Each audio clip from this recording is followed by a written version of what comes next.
Hey you all, Farmer Jesse here. Welcome to the No-Till Market Garden Podcast, episode 31, season 2. So, this week I caught up with Elliot Seldner, a Fair Share farm in North Carolina. He and his wife Emma have run a really lean operation out there for several years, but it was heavily reliant on restaurant sales, like 70%. So when the coronavirus hit, that completely dried up. I know a lot of people listening probably have that same story. And so in today's episode, Elliot and I are going to talk about how they've adapted, because I think it's a great approach. We do get into some of the different soil practices they are implementing for the latter half of the conversation. But for the first half of this interview, we're going to dedicate it entirely to adapting to the coronavirus, including sanitation, employees, the farmer's market, all of it. And fair warning, I am going to do at least a couple episodes with this being the focus, because there's really no way around it. This is life now, at least for 2020. And what has always been the driver of this podcast is that I use it to answer the questions I have as a farmer, and then I share those answers with you. And honestly, right now, Hannah and I have a lot of questions and are still kind of trying to figure out exactly how to proceed. So this conversation was extremely helpful to me, and I hope it is helpful to you. And speaking of helpful, I could not bring it to you without the help of our show sponsors like BCS America. BCS two-wheeled tractors are often referred to as the best tiller on earth, which makes sense given that the rear-tine tiller is our most popular attachment. Recently, a growing number of folks have begun to see till as a dirty word. No-till and low-till methods certainly have their benefits, but the BCS tiller attachment has a new trick up its sleeve for growers that are concerned with inverting soil layers or over-pulverizing their soil. The Precision Depth Roller accessory, or PDR, is now available for 30-inch BCS tillers, and a 26-inch version will be available in early 2020. The PDR gives BCS owners precise control over the depth at which they engage their soil, from half an inch up to 7 inches deep in half-inch increments. Perfect for mixing in soil amendments while chopping up any leftover plant residues. And the PDR's expanded mesh roller gently levels the soil, leaving behind a perfect seedbed. The PDR is on sale now. Check out bcsamerica.com for sale pricing and to find your nearest dealer.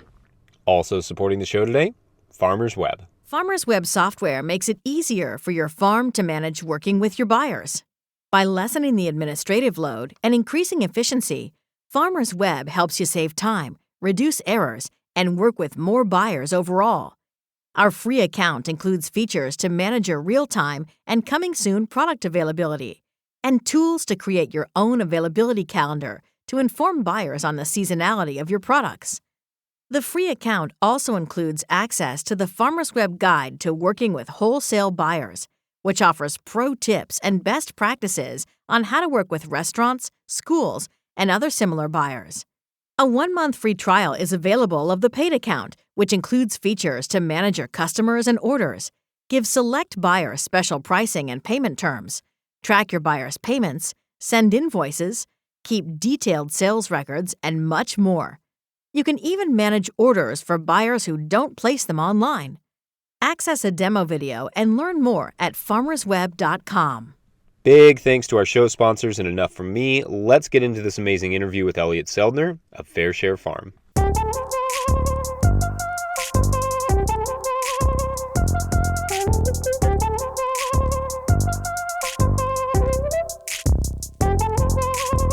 Elliot Seldner, welcome to the podcast. Hey, thanks, Jesse, for having me. It's fun. I listen to you guys quite a bit, and so it's fun to be on here. And fun, well, scary, actually, to talk about what's going on with the virus and stuff. Yeah, and I don't know if excited is the word, but I'm definitely ready to talk about it with some farmers, because it's all consuming now. It's inescapable for our lives.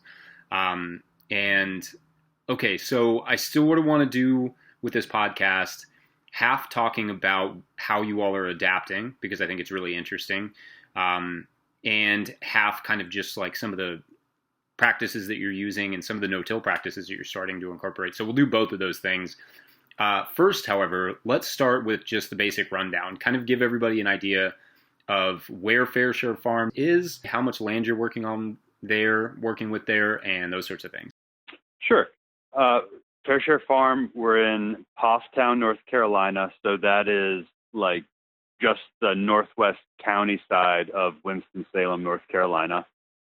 And we just bought our farm last year after leasing for 5 seasons. And we have supported ourselves selling salad greens, microgreens, garnish, edible flowers, and some seasonal produce to restaurants in Winston, Greensboro, and Charlotte. So, yeah, so we do the sort of more conventional market garden style, high turnover salad greens, and have run with that over the past few seasons to where lettuce, microgreens, edible flowers are really our primary revenue generators, and produce and stuff is just for fun at the farmers markets and for interested chefs primarily.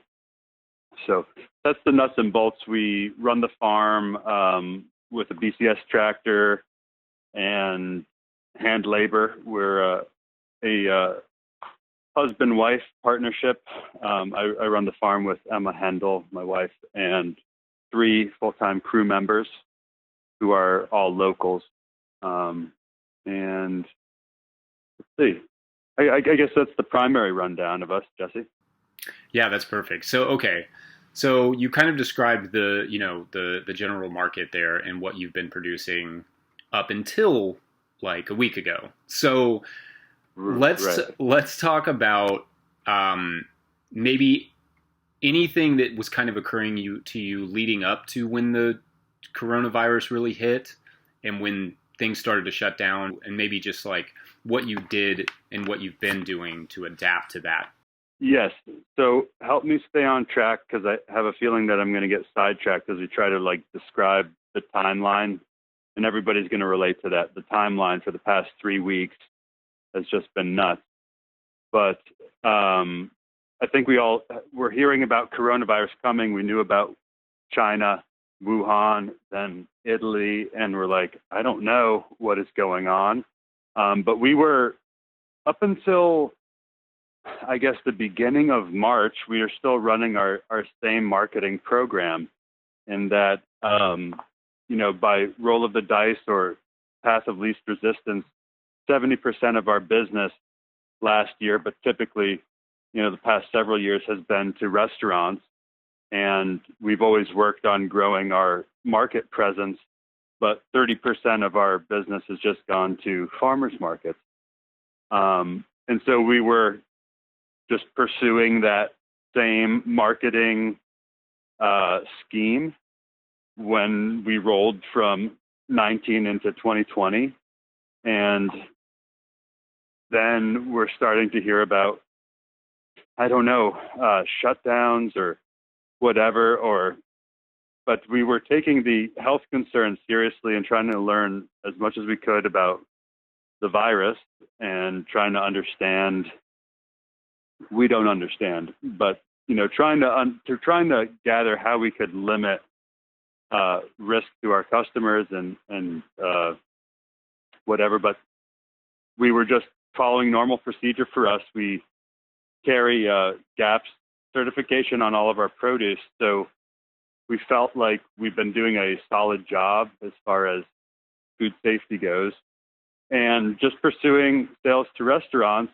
And so we went we're talking the second week of March, we're just selling to restaurants like normal, and our spring mix is about to come back online.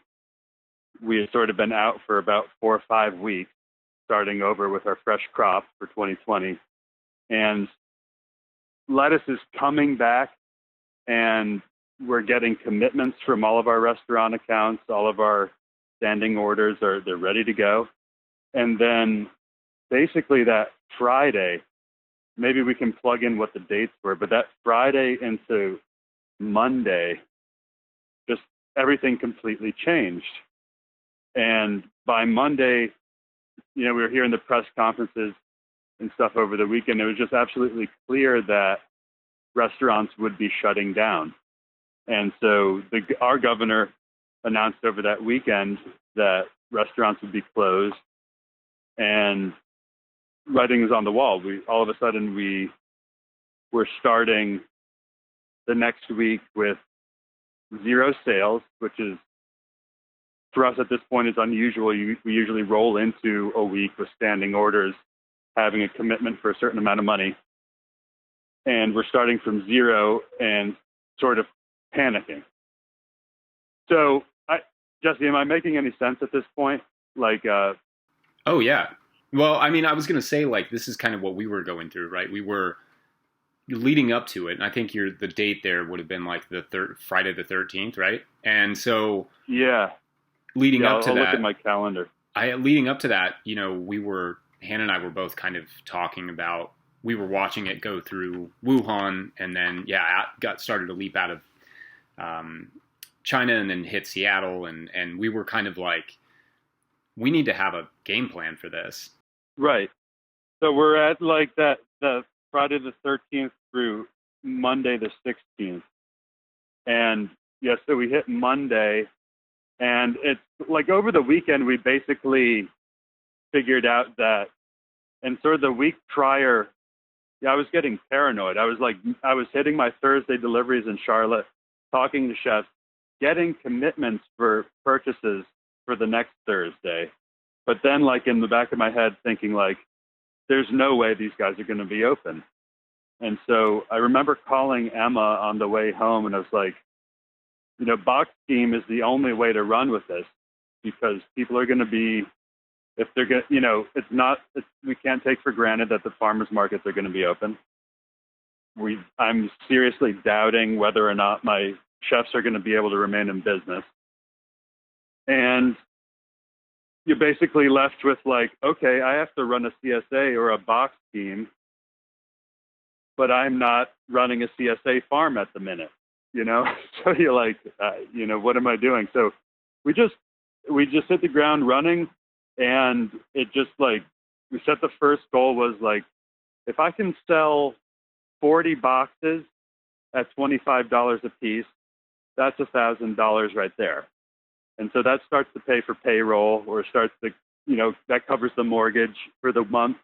There's all these sort of benchmark numbers you have in the back of your head, and you start to piece together, okay, how are we going to like glue our products that are all of a sudden, like, I don't know if my lettuce is worth $0 a pound right now, or if it's worth $6 a pound or $12 a pound. And so we're rolling into that week of Monday the 16th, knowing that we're going to be starting to be flush with product because our season is coming in. But all of a sudden, we don't know where to put it. And so Monday, we go through the motions. We harvest all of our lettuce, and we start selling it. And we basically we basically stopped. I harvested lettuce with the crew Monday, and then all of our attention was on redesigning our online buying interface and writing an email to anybody who would read it, and going on social media and altering our accounts. So we never ran a business account on social media, but like all of a sudden you start to have to think about like, I need to become a local social influencer overnight and start selling people products with the digital tools that I have on hand, because it's the only thing that's going to get my produce into people's hands who need it. And so over the course of that week, Jesse, we started to realize that just because our chefs weren't there, it didn't mean that there wasn't a tremendous amount of interest in local food. And so what we've started to learn over the past 7 days, going on 2 weeks, is that now more than ever, there's a tremendous demand, and that's where everybody can take hope. There's a tremendous demand for the produce, and there's not enough ways that one farmer can meet all of that demand.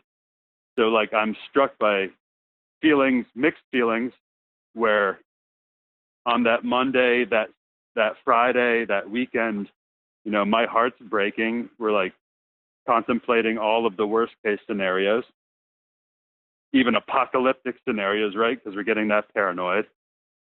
to over the course of 7 days now, we found that people are listening, people are looking for high quality food, and they're looking for a little bit of control in their life. And I think that is a unique product that we can offer our home buyers in our neighborhoods and surrounding cities. How do you feel about that? I like that. I like the control idea of giving them some stability of something that they can rely on every week. Because we, just as we kind of mentioned before we started talking, just the sort of crippling nature of uncertainty, right, and how that's been one of our biggest challenges. And I want to ask you about this actually, is like kind of not knowing what's going to happen with the farmers market, and in some ways not even entirely being sure that we think it's a good idea to do a farmers market. Yeah. Because we still really don't know enough about this virus and how it's transmitted, even though, people say droplets and stuff. We really just don't know enough about it yet. And so anyway, food is not supposedly a vector. I'm suspicious about that. I think anything is a vector anything that you can't clean or control, I think we have to be worried about. And I'm sorry for interrupting. No, but especially because of the packaging too. I think that's an important. The packaging, absolutely. The packaging, and then we're splitting hairs over whether plastic, is paper better than plastic better than paper. We're hearing, not sure. Hey, you all, real quick, I just want to shout out a really helpful article on SeriousEats.com by J. Kenji Lopez Alt about food safety and coronavirus. It talks about packaging and how COVID-19 stays on smoother surfaces like plastic, longer than porous surfaces like paper or cardboard by several days. It also talks about whether or not food is a vector of the virus and why it generally may not be. It really dives into that. So I recommend that article at SeriousEats.com. Also, it's the best cooking site on the web in case you want to improve your pizza game. Not an ad, just the truth. Okay, back to Elliot. So what's your farmers market situation then? Yeah, so one of our farmers, so we do two farmers markets. One of our farmers markets is closed until May at the earliest. So that sets us a month behind at a minimum. Then our primary farmers market in Winston, they're doing something really bold, so courageous. Perhaps. So I actually don't want to cast judgment. We are backing up our market in that they are allowing us to pop up, and we are selling our produce box there. And I think that is a really good opportunity for other farmers who have good farmers markets. There's a lot of other people doing this, so it's not a brand new idea, but we are compiling a $25 box. It's going to be 6 to 8 items. It's what we do, so we're selling our salad greens and some root vegetables this time of year in different units for $25.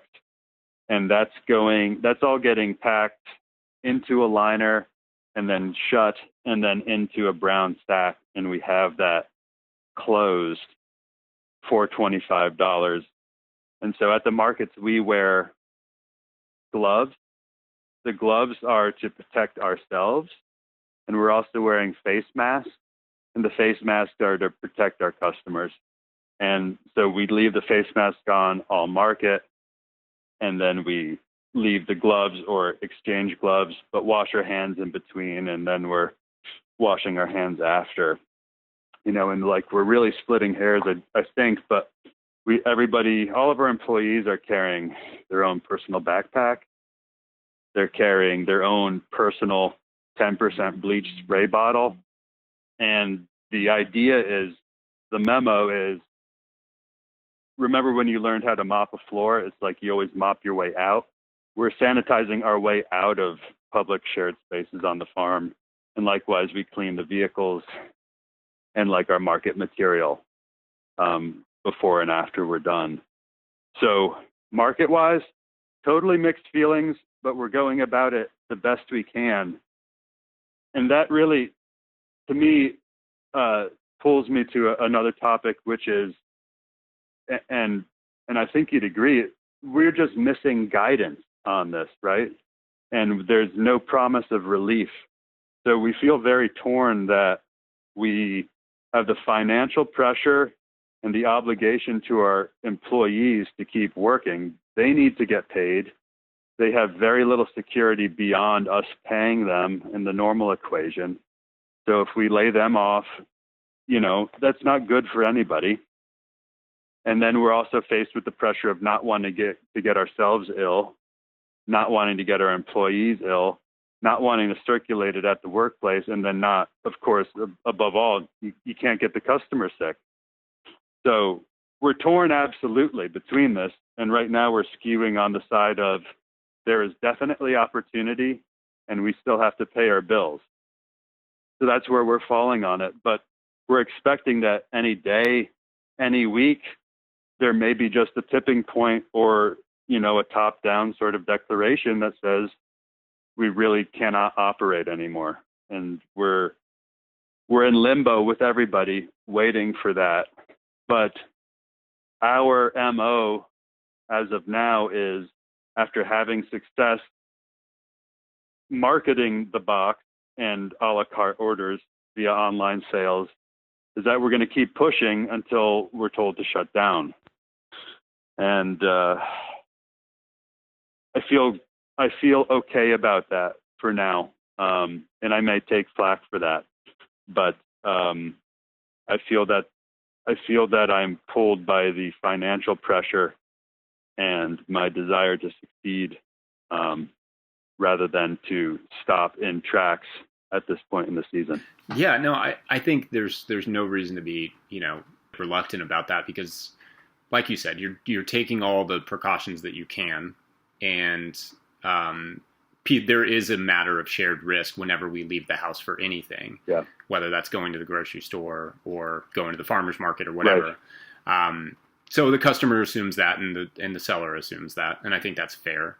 And we've been deemed essential, right, as agricultural producers. Yeah. We've been deemed essential. I tend to think about, I don't think the government is considering my operation when they make some sort of proclamation like this, but I don't know that they're not. And we are certainly food producers, and we've been witness to the fact that there's a tremendous amount of need for it right now in the community, because we have been shocked, but we're selling out of produce. And so the marketing is working, having the online sales is working. And I definitely encourage listeners to look into that, because whether it's home delivery or pickups or pop-ups, we can still get our food to people. People are allowed to buy food. We are allowed to grow it and sell it safely. So I think there's an opportunity here. What's the online system that you're using? We use local food marketplace, but there's a number of them out there. I'm not getting paid to promote them, so I'm not going to try to promote LFM specifically. But LFM is a sophisticated tool, but there's a number of them out there that you can license and, pay by month or pay by year. And you can start to design a storefront, and you can start to design pickups and, purchase periods and delivery spots and all of that. Are you using anything? Are you using anything, Jesse? We had a store on our farm page, but it was just like a big cartel store. Our blog is so old at this point. We just hadn't really been updating all the, different systems. So Hannah switched it over this week to Squarespace, got Cool. a Squarespace account. So we switched it over to that, and then we're going to start selling through that online store a little bit. We're still just not, that kind of goes back to that uncertainty thing of not knowing, if our market is going to be open enough for us to sell some food through that and then some through the CSA that we kind of just instantly had to reboot, then that'll be okay. Yeah. But we're still not certain of what's going to happen at the farmer's market. one of my big things is don't hesitate. Like what you do know is that you don't have any guaranteed sales. So I would urge anybody, what we've adopted is we will sell it to whomever's going to buy it now. And that's been working for us. Right. And it's a good, and this is something I think we should talk about in a second, is like, that's a good mentality. It's a little bit difficult right now, especially right now, because I'm having to make decisions based on planting decisions. So yeah. How much lettuce should I be starting? How much versus how much things like when we got on the phone, you were talking about cutting potatoes. So like, yes, maybe talk a little bit about how your crops have changed it's really only been like 10 or 15 days, but I feel like everything has changed. So like, how has this shifted your thoughts on what you're growing? Oh, well, I think I'm growing too much lettuce. Right. But so I'm growing too much lettuce. So what am I doing? So my gut tells me that my restaurant business will not be back as strong as I would hope this year. And I'm going to give that a good amount of time to return. So one of my goals this year had been to sell 2 tunnels worth of lettuce. So 2 caterpillars, 100-foot wide or long caterpillars per year or per week. Sell 2 caterpillars per week to restaurants and farmers markets, lettuce, to work towards selling just 2 caterpillars of lettuce per week for 52 weeks. My goal is still to keep up with that same cropping scheme, in that I want to turn over and harvest a whole 2 caterpillars a week, but I'm not going to fill it with lettuce. I'm going to grow more turnip, more radish. I'm going to hand transplant things like kohlrabi or Asian greens in the springtime, fall time, wintertime. I'm going to direct seed kale and arugula in the summertime. I'm going to fill it with more diversity, but I'm going to use my lettuce. I'm not giving up on lettuce. I'm going to come back to lettuce in 12 months, and I'm going to use the DTM information and experience I have with lettuce as my benchmark, and I'm going to backfill with variety. And I'm going to switch it up, and I'm not going to seed the same stuff every week. And that's how I'm going to keep my produce boxes a little bit more interesting while still maintaining the control that I'd want to have if I was just able to grow one variety of lettuce. So that's my overall strategy. As far as potatoes and stuff, I did get really paranoid that Friday the 13th, which is, I didn't know it was Friday the 13th, by the way. I'm pretty sure that's correct. Yeah. And I was like, I'm buying seed. Yeah, I'm buying seed potato, I said, and I'm just going to plant 20 pounds. And because I'm not, like I said, we need to grow calories and satiety. We need to fill people up this summer. And so we're going to grow out in the field. We're going to open up a little bit more field production than I had anticipated. And we're going to grow some more and a little higher volume variety of summer crops. So maybe come down on our tomatoes a little bit, but add in squash, cucumbers, zucchini, eggplant, a little bit of pepper, just some of that stuff.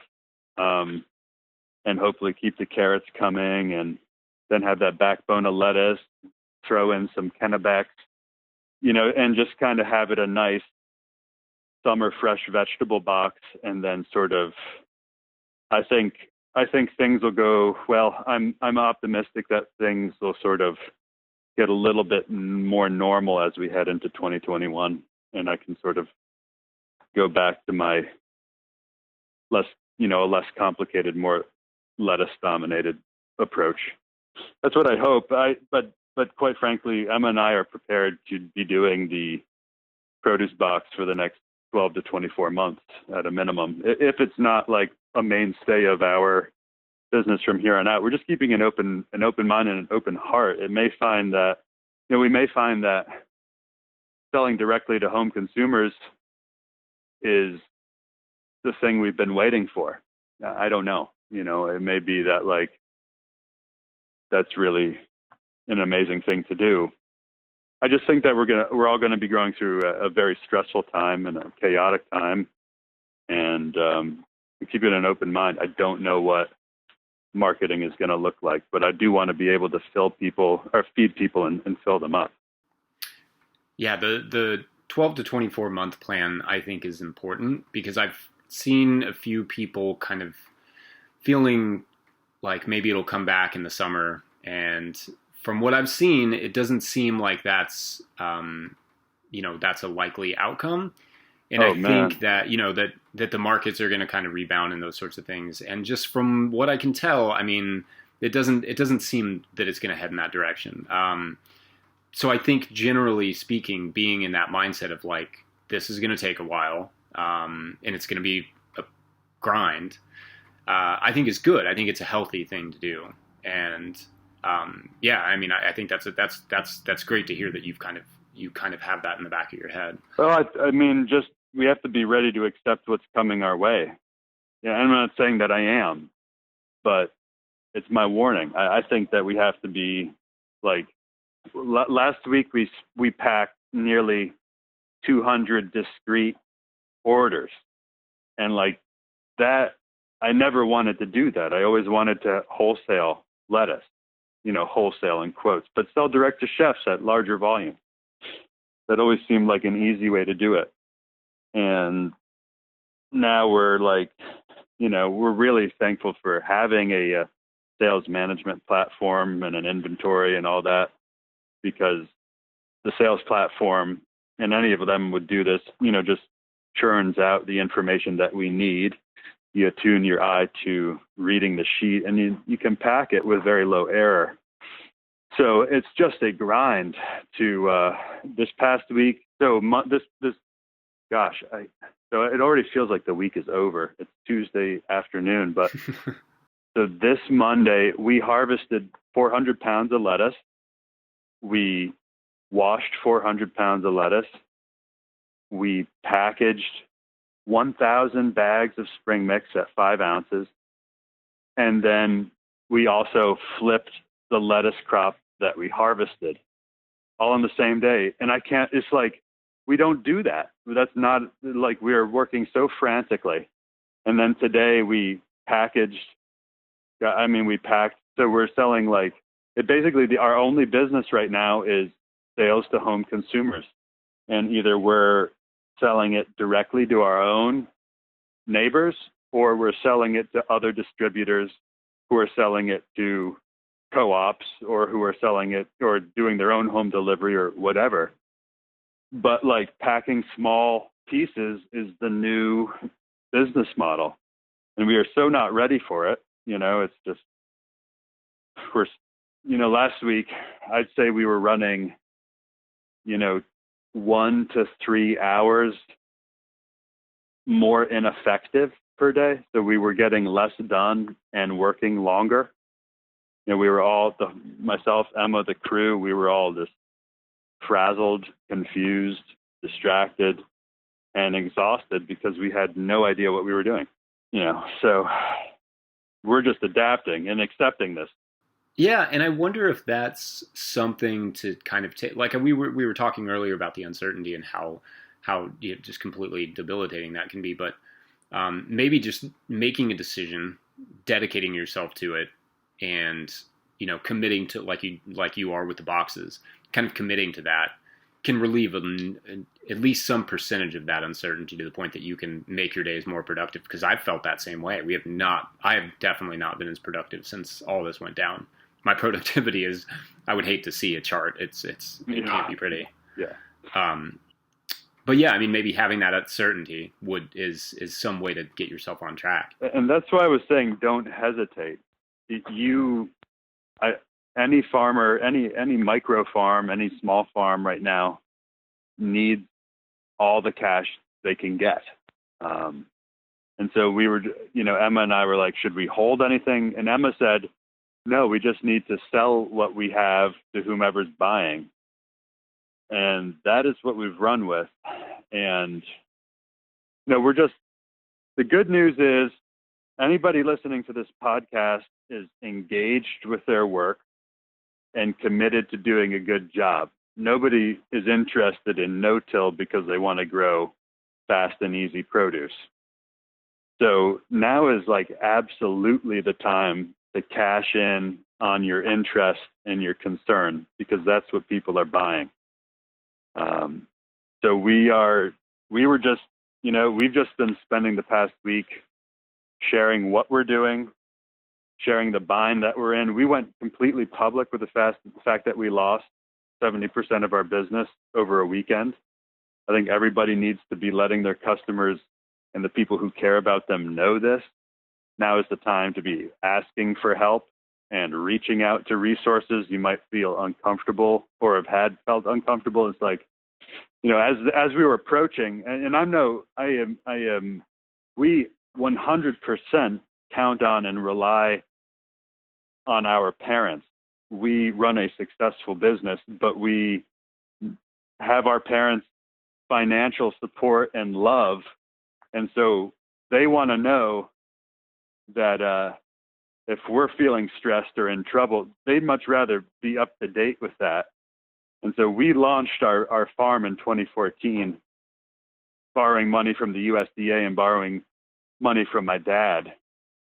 And my dad has been able to help us in the past. And so a week or two prior to Friday the 13th, I talk with my dad all the time, and we're up to date about our worries and politics and this and that. And I was like, I think that this is going to shut us down. And so we were already planning with my dad, there's at this point, if anybody is worried about how they're going to stay afloat, the only way you stay afloat here is have money, borrow money, or I don't know what the other option is. That the other option is go out of business. And so we're preparing ourselves and starting to insulate ourselves. So we're already talking with my dad and getting set up, to borrow a small amount of money if we needed to pay the mortgage or pay for employees to stay on, because at this point we can't run the place. Like, we're a cohesive unit. The farm requires 4 or 5 of us at all times to run it at the same level. So we're already and as everyone knows, this time of year, end of March, you're running out of produce. Produce is just starting to come online. You're running out of money. You've bought all your fertilizer or compost, or you bought the new seeder, or you basically you're relying on what's coming in to get you going into April, and then end of April into May, you start crushing it, and you're off and running. So now is like that crazy ghost period where you need cash to operate, but you can't quite get enough cash under normal circumstances, but you just sort of coast it out. And so now is the time for you guys for anybody to think about, like, how are we paying the bills, and lean on your family. I don't know how easy it's going to be to get lending from a bank right now, particularly if you're a non-traditional business, as we are as small farms. It's just a challenge. So I'm wandering here, but no, I think accumulating your resources like that, just at least touching base with them and saying, this is the situation that we're in and we may need some help at some point, I think is a good approach. Like, in some ways, that's what Hannah and I have done. And we've also said, like, we're still going to try and push. We had to push any sort of employees that we were going to bring on this year back, just out of uncertainty, and not wanting to bring them on and then have to lay them off in May. So that's where we're at. But we're also, kind of dedicated to pushing through the season without needing any financial help.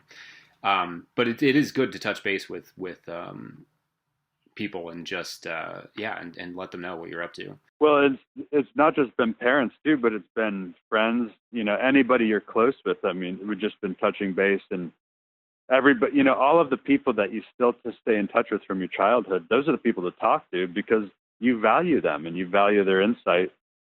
There's just tremendous resources within phone's call, and I've been getting a lot of strength from my friends and family, just reaching out, besides the financial stuff. But then you're surprised, you share your concerns with people, and you'd be surprised who is there and ready to support you financially. It's like people are very supportive of what we're doing.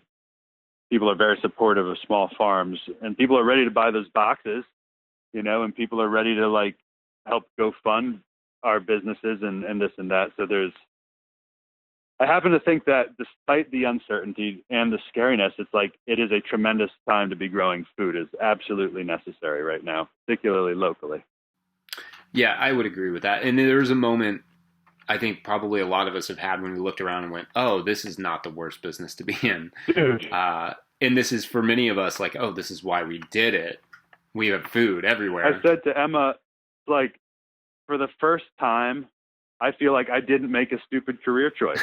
It's like when we finally started selling these boxes last week, and it's like, okay, wow, we made enough money to pay next week's payroll. It was like, people are into this. This is a real thing. This is amazing. It's not just, something to put a tomato on top of.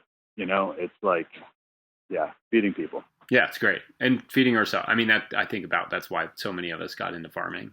And I know for ourselves, like that's what we wanted to do in the first place, was have that security. And here it is. Here's a little bit of security. And at the same time, we have so much abundance that like trying to figure out how to get that out into the community at the same time is like that. Finding that balance has been something that we've been thinking a lot about too.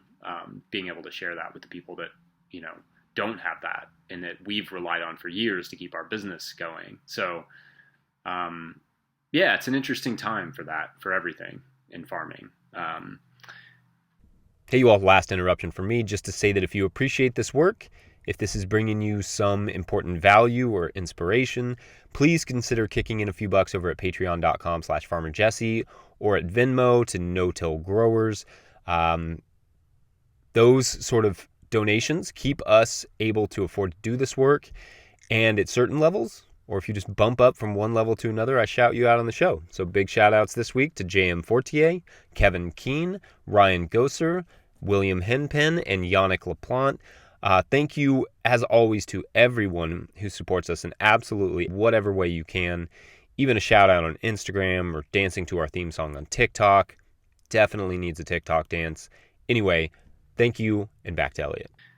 And I think we should pivot now, because we've spent a lot of time on that, and I could spend another hour on it. I know. Let's talk about soil and stuff. Let's get nerdy for a little bit. Okay. Let's talk a little bit, because I know you've been doing some cool trials around your farm. I want to hear kind of what you're developing and maybe how that differs from what you've been doing, or what you're trialing at least, and how that differs from what you've been doing, soil practice-wise. Yeah. So I honestly, your podcast and the people you've had on it have been a big influence to me. And same with John Kemp, and that was really dope that you had him on. But I listened to his podcast, and I'd been into him for a bit. And I'm like, all you hear about is how the no-till, minimal disturbance stuff is just like better for, I'm coming at it as a non-scientific person. So I want to grow the best produce I can possibly grow. That's my objective. And then you hear people like John Kemp talk about growing pest and disease suppressive soils. And it's like, whoa, man, that's what I want to do. And then, so I'm mostly just listening and emulating. And so I value your work. I value other people's work. I'm really into Daniel from Frith Farms. I think that is a really cool stuff. The whole crimping, tarping, no-till into the next crop sort of thing is fascinating. And then the Seeds of Solidarity stuff, I was like, really? So cardboard is the fertilizer? Worms love cardboard, and that's all you need? So like all these things that I'm like really curious about. And then the flip side maybe, or parallel side, is what I know about market gardening, coming from more traditional organic ag with the tractor and the rototiller, and then learning about Elliot Coleman and J.M. Fortier and then Connor Quickmore and everybody else. So we do very much the sort of power harrow, tilther, rapid turnover, paper pot planter, all of that. Those are our normal operations, particularly under our tunnels. And we've got about an acre under cover. And I believe it's that our acre under cover that really lets us get away with the soil working techniques that we have, because we mostly think about our caterpillars and our high tunnels as a soil conservation tool rather than a season extension tool properly, because at our latitude here in North Carolina, you can get away with a lot of row cover and stuff. That's what you want it to do. But caterpillars, the high tunnels, get you that season extension, but really gets you the precipitation mitigation, where we can control our rainfall and our water. So that's how we often get away, I think, with the frequent harrowing and the tilthering and the cultivation and all that. But when we do those frequent cultivation techniques out in the field on our slopes in the Piedmont of North Carolina, what we've noticed over the past 5 seasons is that we just feel like we're losing fertility and losing topsoil because of the amount of rain we get, thus the caterpillar tunnels. So where we're not putting caterpillar tunnels, like we have one field that's all northern aspect, doesn't catch much sunlight in the wintertime. So it's just like not been a first priority to put caterpillar tunnels or high tunnels on. So in a place like that and in our new fields, we are looking at doing sort of a cardboard, heavy organic matter mulch on top of raised beds and using that as a sort of like a healing salve that we're going to slap on the land where we need to grow intensive vegetables outdoors.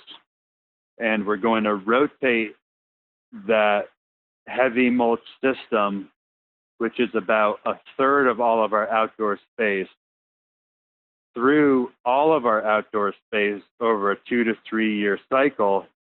And those 2/3 space that are not being mulched heavily are going to be in a cover crop sort of thing, where we're going to take as much time off from vegetables and do cost-effective, longer-term fertility increases, and then inevitably wind up terminating a cover crop or covering a browned-out winter kill warm season cover crop with a mulch and then turning that into vegetables for one season. Does that kind of make sense, like a 3 year rotation with this heavy mulch on one section for 1 out of those 3 years? Yeah, that makes sense. So describe that a little better. You're doing, or a little bit more. You're doing. So we're just kicking it off, right? We've just pulled the ripcord on it, and we're trying it out for the first season. We've had cover crops growing in our other field over the winter. That's going to be in full cover this year. But then in our new field that we made last summer, we raised our beds. We amended per recommendations. And then we seeded a winter cover crop of Austrian pea and winter wheat, and let that grow over the winter. Beginning of March, I mowed that with my weed whacker. And then we bought in these cardboard rolls. So it's packing cardboard that we bought in bulk from Uline, amongst other sources. And I was thinking like landscape fabric or plastic mulch. So let's get a roll that's easy to manipulate. And we scalped the beds, where it had the cover crop, and rolled. Sorry, we put some extra amendments down too before we rolled, and a little bit of compost to get things going. But then we rolled our cardboard down, and then we have, a major part of our business is growing microgreens. And so we had these large heaps of microgreen waste, and we put that on top as mulch. And then, so that's where we stopped. And I thought, okay, that would be good. And what we learned was that single ply roll is not super thick. So if you're not careful with it, you're going to have weeds, particularly perennial weeds, come through. So lesson learned. And so we since then have tarped the entire field, and that's going to be about a month and a half tarped by the time we open it, beginning of April. And so we're gearing up to plant our first brassicas, where we're going to stick these potatoes and stuff into there. Yeah, that's great. I feel like that tarping will serve you well in that situation. I think so. Because you left the paths pretty much in green, right? Yeah, I mowed them, and I was like, well, let's see what happens. And then, yeah, so we learned pretty quickly that I was thinking that I was going to continue to mow with a weed eater, which I think would be fine, but we were having enough of the weed itself just poking through in some of the beds that had too much wear and tear. So it just seemed pretty clear that we needed to tarp it, when in doubt. Yeah, no, it's the mistake, the ultimate mistake fixer, or just, placeholder. I still use the tarps as much as I'd like to get to a point when when we don't need them, when our systems are all down and we don't have to use them. I think for the few years that you're developing your no-till systems, it's really nice to have a tarp or a few tarps on hand. Yeah, I have a lot of tarps. I make a lot of mistakes. I need to hold a lot of places. Yeah, I like them. I'm with you though, man. They're heavy. I don't want to use them too much, but they're incredibly useful. Yeah, but and the other thing with me, for the tarps, is it's just the opposite of photosynthesis. So it's yes, if you're not photosynthesizing, you're not really fertilizing your soil. So that's always in the back. That's always in the back of my mind.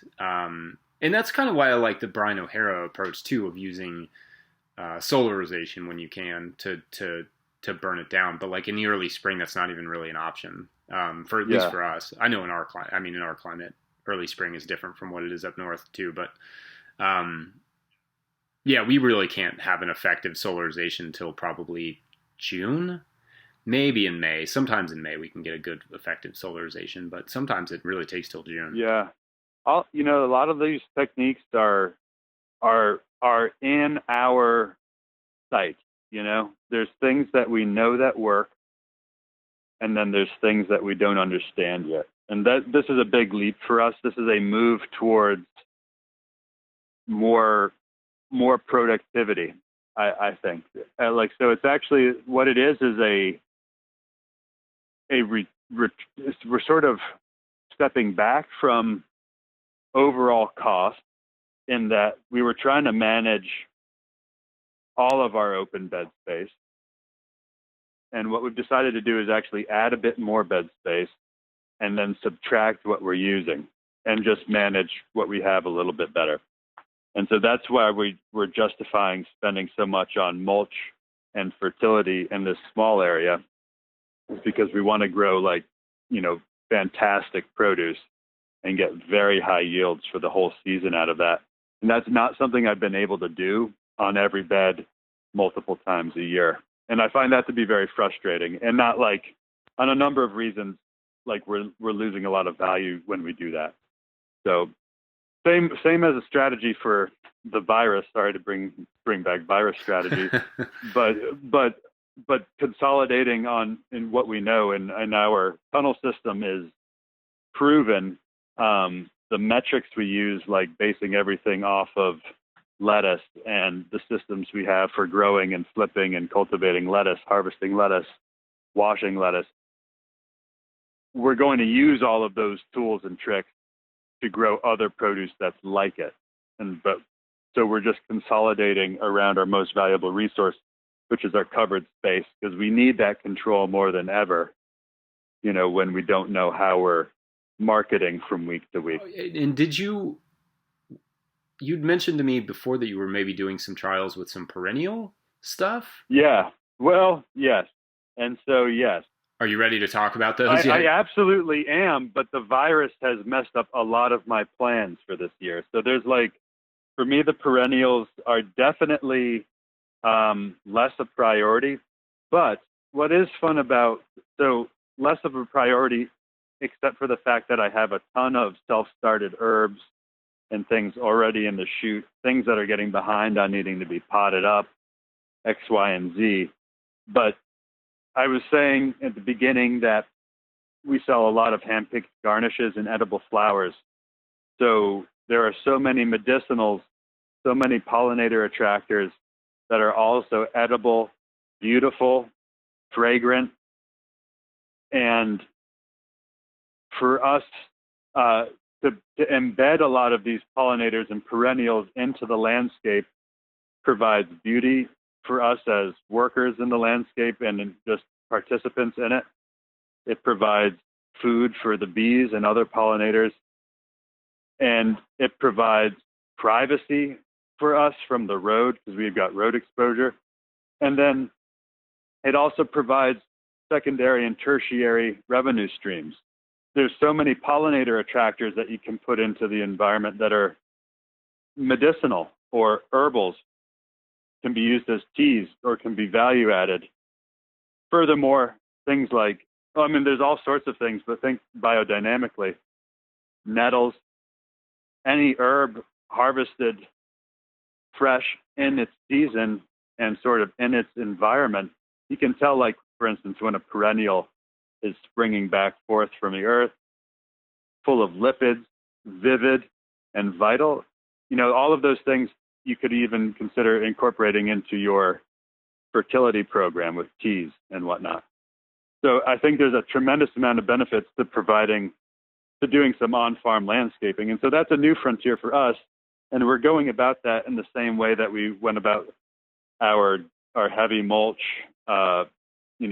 solved to the land bed style, where we're just no-tilling with the cardboard mulch and heavy compost layer and just letting those beds sit.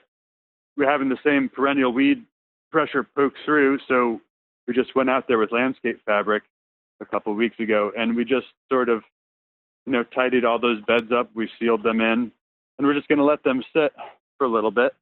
And in a month or two, when we have some more time, we'll plant our potted up herbs into there. And yeah, we'll have the beginnings of a nascent little herbal pollinator garden, sort of scattered aesthetically throughout the farm, to sort of highlight corridors here or to show off some plantings from the road, just to beautify the space, but have a little bit of added revenue to the farm too.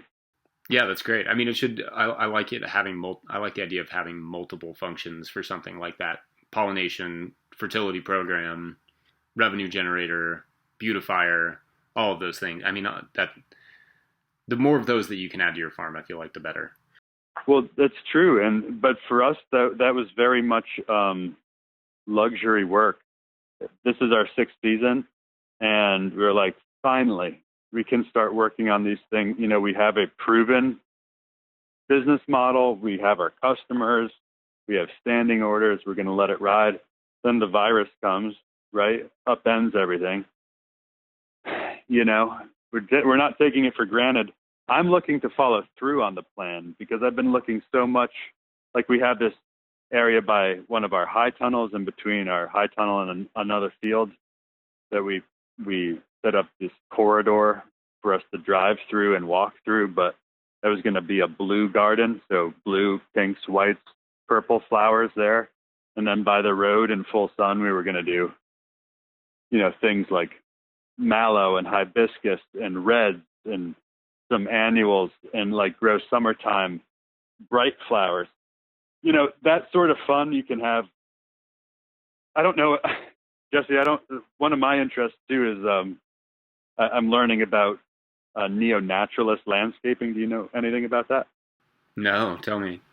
Dude, you should. This is fun stuff. This is like Well, perhaps you're walking around downtown and then you start seeing coneflowers and other sort of native perennials planted in the landscape, like around new buildings and stuff. That is all neo-naturalist inspired. There's this designer, Piet Udolf, who's sort of the most famous of neo-naturalists, and writes these incredible books where, like, the one I have, the whole first half of it is a breakdown of all the broadleaf wild species that he likes to use and all of the grass species that he likes to use. And then in the latter half of the book, he goes through and designs and sort of illustrates crops, or I guess varietal selection based on mood and feeling that you want to express. And sometimes that's color, sometimes that's, gloomy or a sense of a feeling in place, and designing around that. So that was something that we were messing around with, saying that, we want to have a blue corridor and a bright red sunny garden. It's going to be badass. I know exactly who you're talking. You're talking the guy, he wrote like the Planting the Natural Garden. I think that's it. I think that's the one I have. Okay, that is the most amazing book to flip through. All the different ways to use grasses and native flower, all these crazy perennials. Yeah, no, I'm definitely into that. That's kind of next level stuff, but that's next level. That's like me saying I'm going to sit in nature and try to reproduce. It's like, to me, I would love to do that, but here I am, I grow lettuce. But that's what I'm just looking for, an opportunity to do that. I think it'd be so much fun. Yeah, and it's funny, like, I was just thinking about this the other day. Hannah and the kids and I went down into the woods, and I just have been wanting to get all the logs that are in the woods that have fallen, that are kind of dry rotting or just rotting down there, that I think, I could kind of crush them up and use them in the gardens and in compost and stuff. And I've been wanting to do that for a while. And we had a really stressful week, like everybody did last week. And I was like, we should just go down and do that. Like, we should just go down and hang out in the woods and do a project that has nothing to do with farming. Like, or it does have to do with farming, but it's a project you just want to do. And getting out in the woods, do you know what forest bathing is? Shinrin Yoku? It's like, the idea is just getting in the woods and like kind of refreshing yourself. And there's a lot of science to like why that happens based on the aromas and stuff that are in the woods and the lighting and everything. But yeah, just doing something that you want to do, like get in the woods, go hunt. Ramps are coming up, morels, go do some foraging, like plant some stuff. We put up a bunch of bird houses too. I think that's what's going to keep the stress level down for us, is doing the projects that we've been wanting to do. Even if it's like, this doesn't make sense right now, we still have to do that. Well, and that's so much why I've been like, the government, either my governor or the president, they need, like, where is the guidance? Because I'm dying for somebody to say, okay, man, you know what, for better or worse, you're taking 3 months off or whatever. And I'm going to be like, cool, I'm going to grow cover crops. I'm just going to chill and enjoy growing grass. Like, that's what I want to do. I would love to do that, but nobody's stepping up. So I feel like we're left here in our little world on the farm. It's like, okay, man, I have to step up. I have to find a way to sell all this lettuce. Whereas I feel like very contradictory and torn about needing to follow through on the financial stuff, because that's that's what we do at Fair Share Farm. We've got too much moving to stop until somebody says it's okay to stop. And we just feel torn. And we don't want to get anybody sick, but like, we've got to, our job is to grow great food and to feed people. So we must persist. But anyway, torn. Yeah, torn. But also putting good food in the mouths of people that need to boost their immune system right now. And I think there's a lot to be said for that. Huge. And I think it's badass.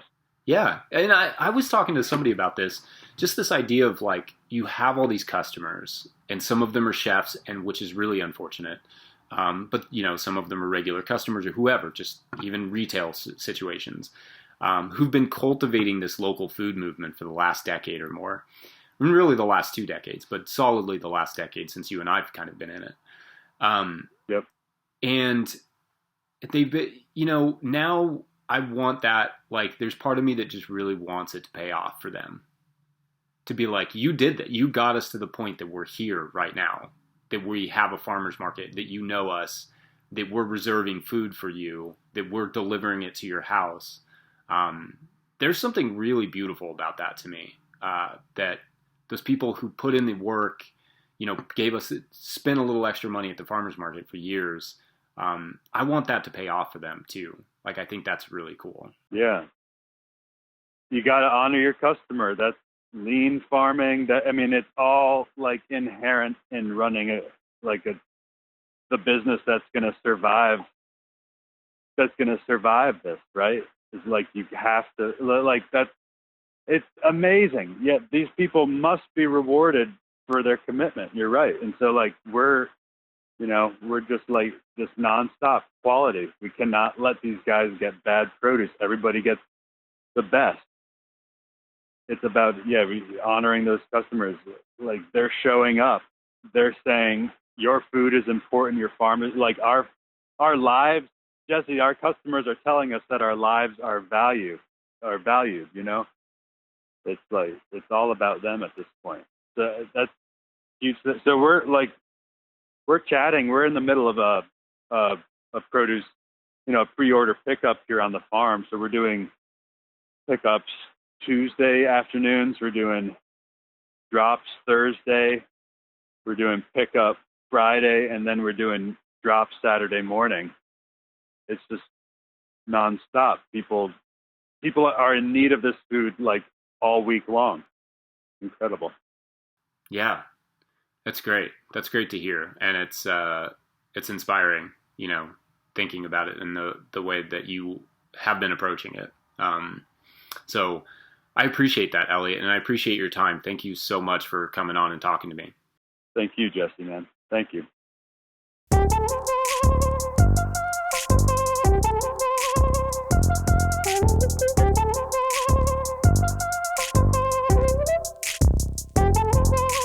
All right, if you enjoyed that episode, make sure to follow Fair Share Farm on Instagram and all the places. I will hook it up with links in the show notes, and we will almost certainly be checking back with Fair Share at some point about how those no-till projects are going.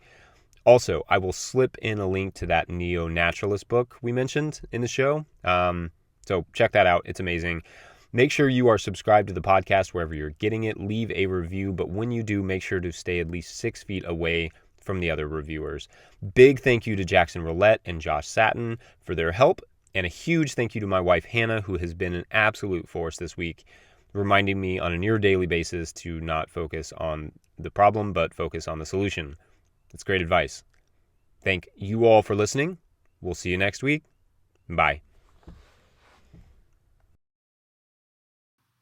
Yeah, my impulse is to have like a 2-hour commiseration with you. I know. But I think we were able to get in some good information in there too.